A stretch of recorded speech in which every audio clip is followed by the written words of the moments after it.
Thriller സിനിമകൾക്ക് ഒരു കുഴപ്പമുണ്ട്. ഒരു സോക്കോൾ ടെംപ്ലേറ്റ് കൂടെ മാത്രമാണ് ആ ഒരു സിനിമയ്ക്ക് സഞ്ചരിക്കാനായിട്ട് സാധിക്കുള്ളൂ. ആദ്യം കുറച്ച് കൊലപാതകങ്ങൾ നടത്തുന്നു, ആ ഒരു കൊലപാതകം കണ്ടെത്താനായിട്ട് ഒരു അന്വേഷണ ഉദ്യോഗസ്ഥൻ വരുന്നു, അതിനുശേഷം ആ ഒരു കൊലപാതകയെ കണ്ടെത്തുന്നു, പിന്നെ നീതീകരിക്കാവുന്ന അല്ലെങ്കിൽ ന്യായീകരിക്കാൻ പറ്റുന്ന ഒരു ഫ്ലാഷ് ബാക്ക് ആ ഒരു സൈക്കോപാത്തിന് അല്ലെങ്കിൽ ആ ഒരു വില്ലൻ ഉണ്ടാകുന്നു.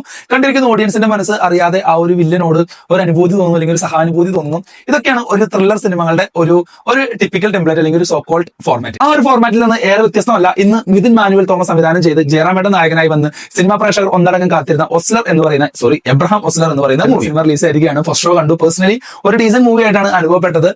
മിഥുൻ മാനുവലിന്റെ മുൻ ചിത്രങ്ങളായിട്ട് കമ്പയർ ചെയ്യുന്ന അദ്ദേഹം തന്നെ പറഞ്ഞിട്ടുണ്ട്. പക്ഷെ എന്നാലും നമ്മൾ കമ്പയർ ചെയ്ത് പോകും. അല്ലെങ്കിൽ അഞ്ചാം പാതിരയെ പോലെ ഒരു സീറ്റഡ് ത്രില്ലർ എന്ന് നമുക്ക് ഈ ഒരു സിനിമയെ വിശേഷിപ്പിക്കാൻ പറ്റില്ല. പക്ഷെ എന്നിരുന്നാലും ഒരു ഡീസന്റ് വാച്ചാണ്, ഒരു നല്ലൊരു സിനിമാറ്റിക് എക്സ്പീരിയൻസ് തന്നെയായിരുന്നു. ഈ ഒരു സിനിമയെ നമുക്ക് ഒരു മെഡിക്കൽ ക്രൈം ത്രില്ലർ എന്ന് വേണമെങ്കിൽ വിശേഷിപ്പിക്കാൻ കാരണം ഇതിലെ ക്രൈംസ് എല്ലാം നടക്കുന്നത് ഹോസ്പിറ്റലിലാണ്. അങ്ങനെ ഒരു ഹോസ്പിറ്റലായിട്ട് ഒരുപാട് അറ്റാച്ച്മെന്റ് ഉള്ള ഒരു വ്യക്തിയാണ് നമ്മുടെ ഒരു വില്ലൻ. പിന്നെ BGM ഒക്കെ കൊള്ളായിരുന്നു. അത്യാവശ്യം രസകരമായിട്ട് പോകുന്ന BGM ഒക്കെ തന്നെയായിരുന്നു.